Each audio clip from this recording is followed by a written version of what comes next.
Hello everyone, welcome to Using Zotero, a quick guide. My name is Catherine Tucker Patterson, and today I'm going to be walking you through the basics of using Zotero. If you have any questions about this session, please feel free to email me at catherine.patterson@uvu.edu. In this video, I will teach you how to download Zotero, how to organize your research, how to collect your research, and how to export your citations to a bibliography. Zotero is an incredibly powerful citation management tool. It has a lot more features than the ones I'm going to show you today, so if you want to dig deeper into using Zotero, please look at the documentation on their website. To get started, we're going to go to www.zotero.org. Okay, on the homepage, www.zotero.org, you'll find the link to download Zotero. I've already downloaded the tool, but this is what the download page looks like. You can download Zotero for Windows, Mac, or Linux, and once you download it, you'll also want to download and install a Zotero connector for your browser. I use Chrome, so I've already installed the Chrome connector. You can see right here, I have this button to save this web page to Zotero. We'll talk a little bit more about collecting web pages and research later. But you can install a Zotero connector for any browser that you use most frequently for research.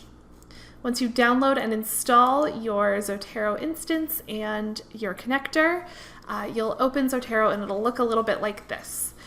I've already saved a few articles to my Zotero, but first I'm going to tell you a little bit about organizing those pieces of information that I've already saved. You can see here that I have two versions of the same article and another article. If we use the drop down, we can see what's contained within these pages. So I've saved a record and I've saved an article with the same title and information. All of this information was entered automatically by Zotero. And you can see that if I click on the PDF right here, I have the full text of my article already saved.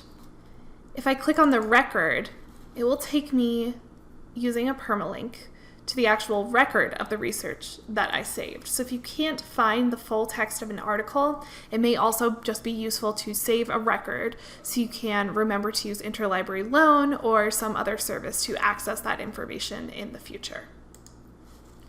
To organize our research, we can create new collections or use the collections that we already have right here in our library. You can see I have a couple articles about Major League Soccer, and to put those into my folder, I can go ahead and just drag and drop the articles I'd like to move. So they stay here in my library, but when I go ahead and click on the folder, they're already here and organized fully. If I wanted to create a new collection for our research, I can go ahead and create one. Let's make one about social media. So you can see I now have an empty collection that is waiting to be filled with research about social media. Having organized collections in Zotero is really helpful because it helps you to do multiple research projects at the same time. And especially in graduate school, you may be researching several different topics for several different classes.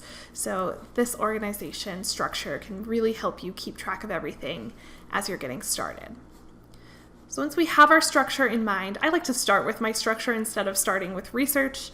We can go to any website and go ahead and start our research. So if we're worried about social media, let's say we're also worried about politics and elections, we can go ahead and type our search into OneSearch. We can also type a search into Google. And once we get our list of results, we can start collecting. So I can actually go ahead and save this entire search to Zotero if I'm not sure which articles I want to click on. But if I am sure, let's say that this article about elections in Nigeria is incredibly interesting to me. Once I'm on the record page, I can save the record and it'll always bring me back to this page, but I can go a step further and save this full PDF to Zotero, so I always have access to that PDF. I can click here, save to Zotero using my connector, and I can go ahead and either save it to my library.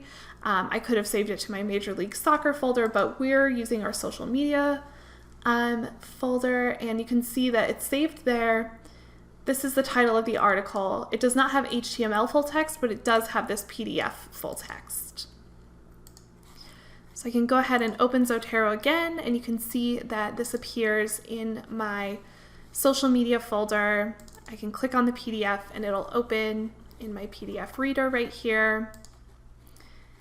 So you can see I have my PDF with a little bit of information. I can type notes into here about how I want to use this article, and then when I click on the title, I have all this information about the actual citation.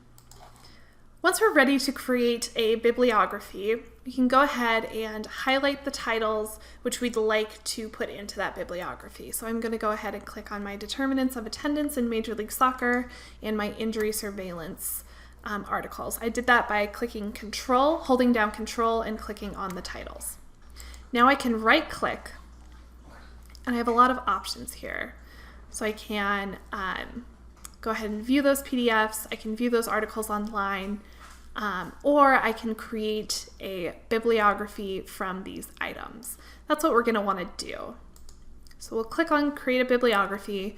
We can choose our citation style. It looks like mine is defaulting to the Chicago Manual 17th edition, but usually for your classes you're going to want to use the APA or MLA styles. You can manage your styles here if you want to get rid of some of these. You can add styles. We have MLA 8th or APA 7th. Those are our two most recent styles. So I'm going to go with APA 7th. I want it in the English language. You can output them as citations or bibliography. I'm going to do a bibliography, and I'm going to copy them to my clipboard. We'll click OK. And then I can go ahead and open a blank document and go ahead and Control V, paste. So now I have my citations generated by Zotero in APA style. I'll have to check these citations to make sure they're accurate, make sure that they adhere to the actual APA formatting, and make sure there's no weird capitalization or punctuation in here. But you can see that I have the DOI of one of my articles. This one I couldn't find a DOI. I could go track that down. And I have this nice little bibliography just created for me. If I were making an annotated bibliography, I could go ahead and type my annotations. If I wanted those citations, if I wanted to export the bibliography, go ahead and create bibliography from items, and I wanted my citations, I can do that as well.